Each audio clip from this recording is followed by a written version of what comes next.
खुद को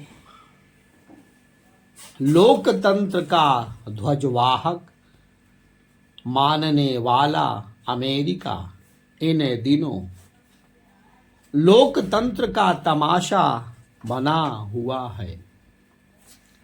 अमेरिका की प्रतिनिधि सभा यानी कांग्रेस यानी संसद का निचला सदन में सत्तारूढ़ रिपब्लिकन पार्टी के मुट्ठी भर धूर दक्षिणपंथी सांसदों ने अपनी ही पार्टी के सभापति केविन मकार्थी के खिलाफ बगावत कर दी और उन्हें पद से हटा दिया।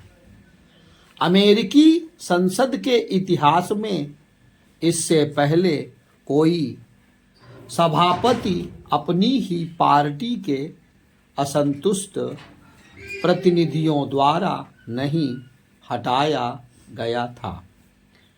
रिपब्लिकन पार्टी का दक्षिणपंथी धड़ा इससे नाराज था कि सभापति सरकार के अंधाधुंध खर्च पर अंकुश लगाने के बजाय उसका साथ दे रहे हैं।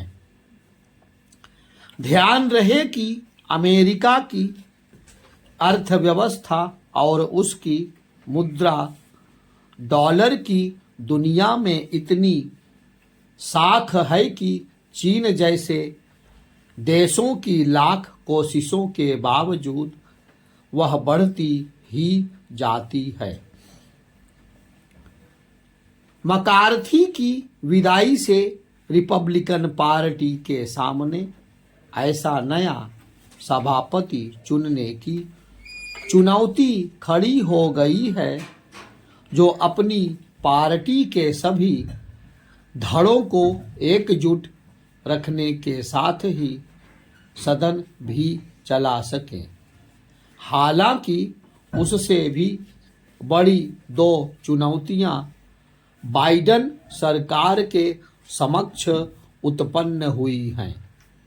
पहली चुनौती तो अगले साल के चुनावों तक सरकार को चालू रखने की है, जो सरकारी खर्च की सीमा बढ़ाए बिना संभव नहीं है और कांग्रेस की मंजूरी के बिना कर्ज की सीमा तो क्या सालाना बजट तक पारित नहीं कराया जा सकता। दूसरी चुनौती रूस के साथ अंतहीन युद्ध में यूक्रेन की सैन्य एवं आर्थिक मदद जारी रखने की है। जैसे जैसे सर्दी आ रही है और लड़ाई तीसरे साल की ओर बढ़ रही है, रूस के साथ चल रही जंग में यूक्रेन का समर्थन ठंडा पड़ने लगा है।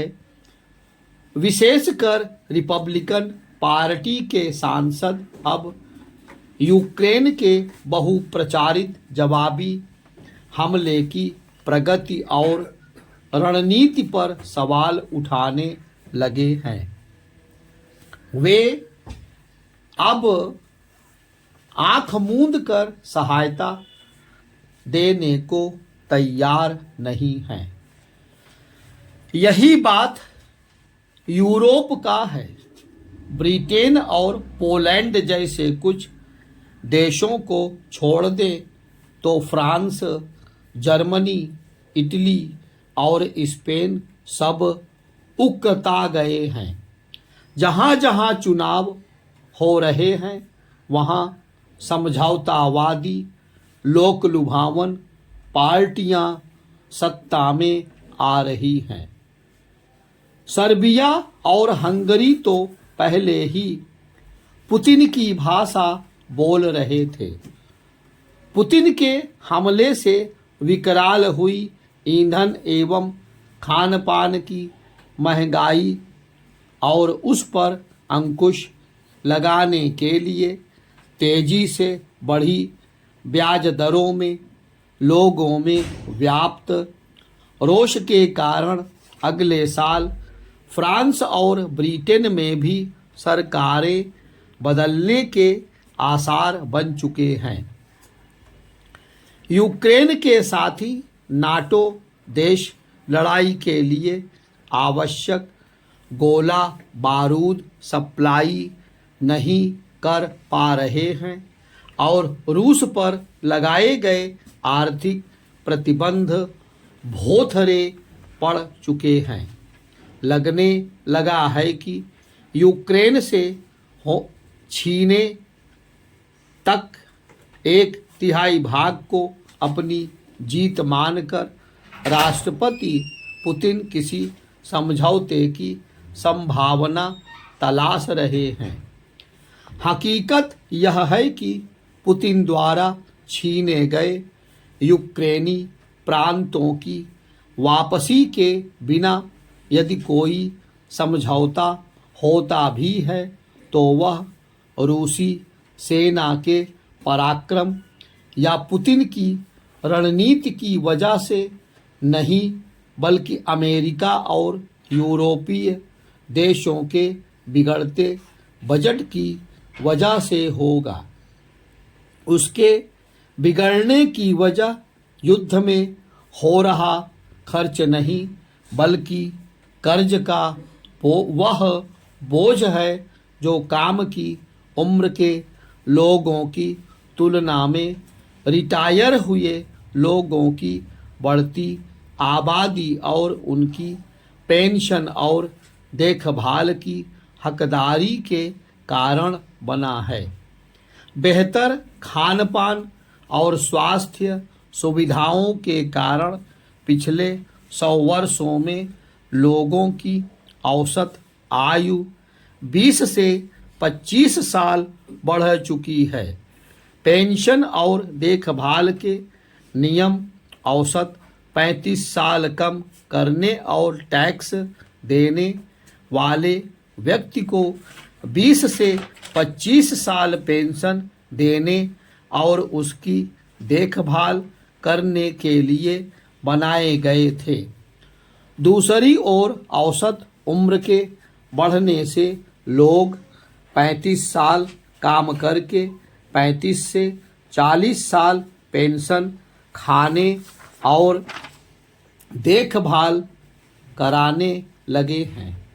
बच्चों पर होने वाले खर्च के बारे में शिक्षित और जागरूक होने के कारण वे या तो विवाह करते नहीं या केवल 1-2 बच्चे ही पैदा करते हैं।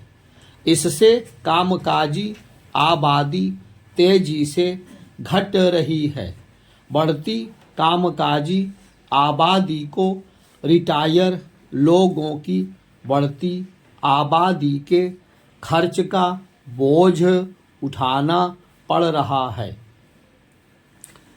उम्र और आबादी के इस बढ़ते असंतुलन को देखते हुए अमेरिका ने रिटायर होने की उम्र खत्म कर दी है और यूरोप के देश उसे 60 से बढ़ाकर 67 साल तक कर रहे हैं। फ्रांस जैसे देशों में इसका कड़ा विरोध भी हुआ है, लेकिन सरकारों के पास और कोई चारा नहीं है क्योंकि कर्ज का पहाड़ बढ़ता ही जा रहा है। अमेरिका का कर्ज उसकी जीडीपी को पार कर 129% हो चुका है। ब्रिटेन में कर्ज जीडीपी के बराबर है और यूरोप के देशों में जीडीपी का 91.2%। अमेरिका की एक हालिया रिपोर्ट बताती है कि रिटायर लोगों की पेंशन और देखभाल की हकदारी का पहाड़ 78 लाख करोड़ रुपए डॉलर पार कर गया है, जिसके लिए सरकारी कोष में कोई पैसा नहीं है। जाहिर है उसे अगली पीढ़ी को कमाकर देना होगा, अन्यथा दिवालिया हो जाएगा, जैसा कि यूरोप और अमेरिका की कई बड़ी बड़ी कंपनियों और शहरों के पेंशन फंडों में हुआ है। भारत में स्थिति इतनी बुरी नहीं है। भारत का कर्ज जीडीपी का 89.2% है और कामकाजी लोगों की आबादी रिटायर हुए लोगों से बहुत अधिक है, परंतु भारत में पश्चिमी देशों की तुलना में बहुत कम लोग आय और संपत्ति कर देते हैं। जितना भी टैक्स जमा होता है उसके हर रुपए में से लगभग 40 पैसे कर्ज और उसका ब्याज चुकाने में और 9 पैसे पेंशन पर खर्च हो रहे हैं। ऐसे में पुरानी पेंशन बहाल करने का अर्थ होगा शिक्षा, स्वास्थ्य, रोजगार, सुरक्षा और बुनियादी ढांचे के निर्माण के लिए कम पैसे खर्च करना।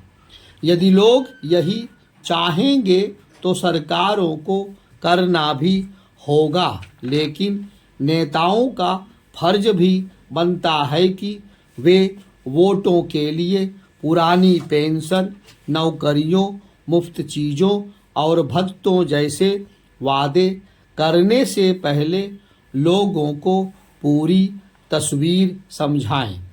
यूरोप में नेता किसी भी टैक्स कटौती या खर्च का वादा करते समय यह भी बताते हैं कि उसके लिए पैसा कहाँ से और कैसे जुटाएंगे। सत्ता पाने के लिए लोगों से बेतुके वादे, उन्हें गुमराह करना और अगली पीढ़ी के लिए कर्ज के पहाड़ खड़े करते जाना कोई जिम्मेदार राजनीति नहीं है। ऐसा करने से जब पश्चिम के विकसित देश दिवालिया हो सकते हैं तो भारत कैसे बच पाएगा।